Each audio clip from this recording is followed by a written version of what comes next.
Hey friends, my mother figure, my grandmother who raised me because my parents weren't really around, has passed away. I put together some clips of me sort of dealing with all of that, dealing with my grieving together for you guys. These first couple clips are me at the park. I like, getting out in nature. I feel like that helps.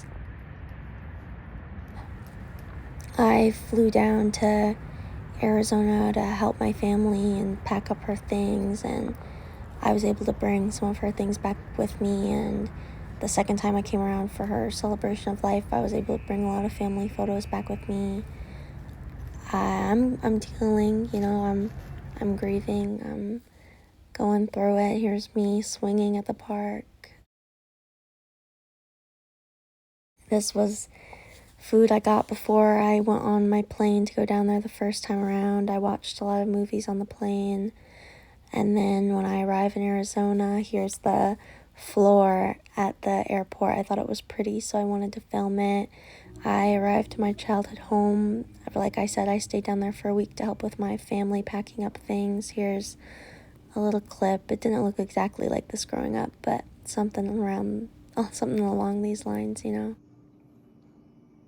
But yeah, and I collected all of her entire angel collection. She loved these things, and I was collecting them around in November so that we could put them up for her celebration of life.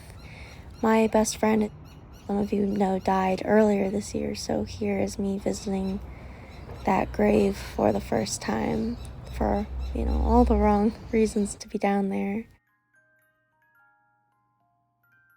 My first time around, I picked up a lot of stuff, and the second time around, going down there, I picked up a lot of pictures. In a clip coming up, you'll see all the things I was able to bring home that remind me of her, all these beautiful things that she had.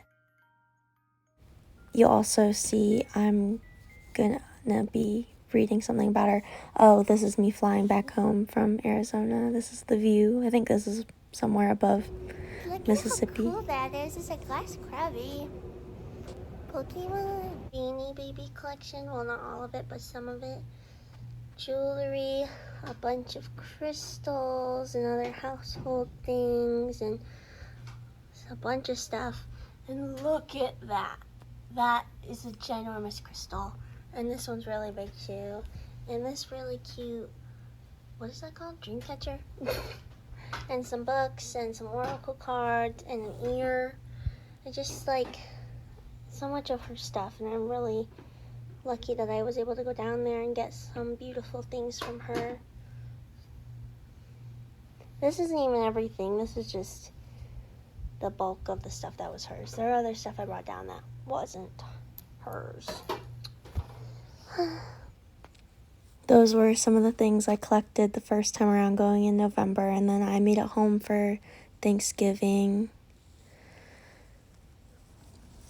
You can't see it all that good, but it's snowing.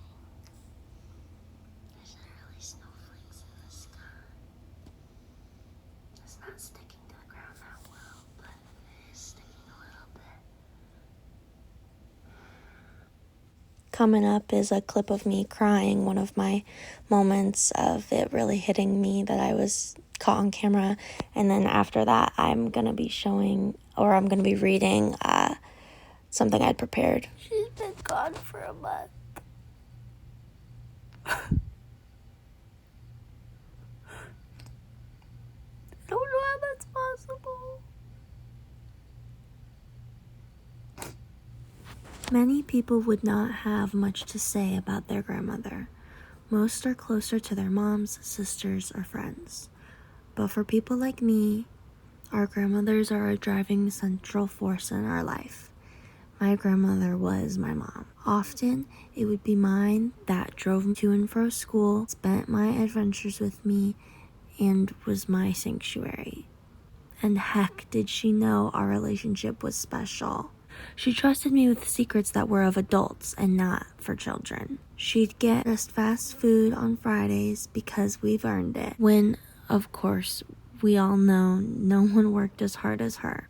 My most treasured memories with her are not the extravagant and expensive, when she'd spend an arm and a leg on me at the mall, nor when she'd travel me across the state, but the simple ones, when she would sit beside me at the kitchen table and we'd split an orange and talk for hours. We would talk about the most deep and existential of things. By the time we'd get to the last 2 slices, they would be lukewarm because we spent so long talking.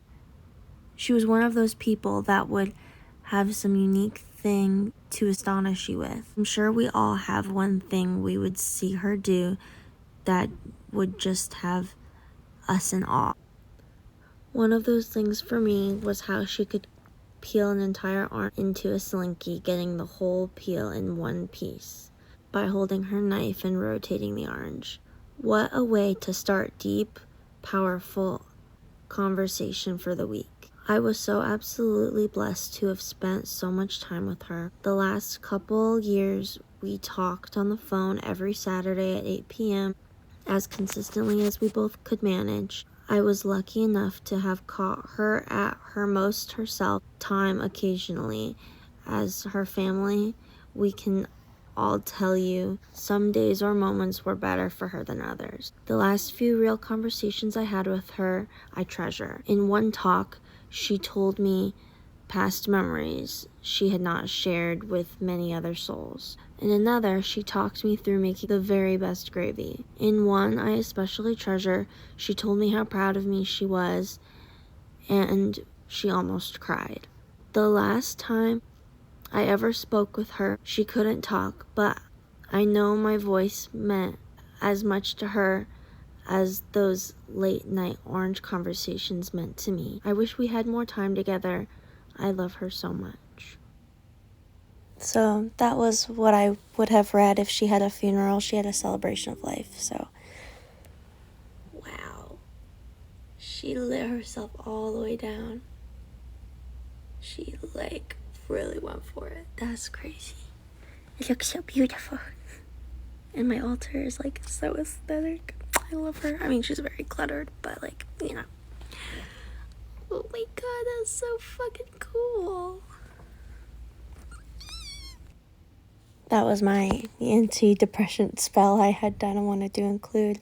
Here's the second time I came down to Arizona for her celebration of life. I thought this tower was really scary because it was kind of blown in the wind, so I grabbed a clip of it. Didn't mean to grab such a long clip of it, but here's her celebration of life. All the angels I had collected, I set out really pretty. Everyone was, encouraged to take one home, and on my last night there, we were watching these family home videos of, that's my mom, basically, my grandma, that's little me, and the other girl's my baby, or my big sister, but she's a little kid in there. Almost called her baby sister because she's so tiny. And this is me coming back home the second time. We had a layover in Chicago, and it was just absolutely so snowy. I was jealous. I wish it was still snowing here. It only snowed the one time. And that's really it. That's all I wanted to share. I love you guys. If you're going through grief or a hard time in this year, I'm sorry, and I'm here for you if you want to talk. I love you, my friends, and let's hope that 2026 doesn't have so much loss in it, I don't want anything else to have to grieve over. I love you all. Goodbye.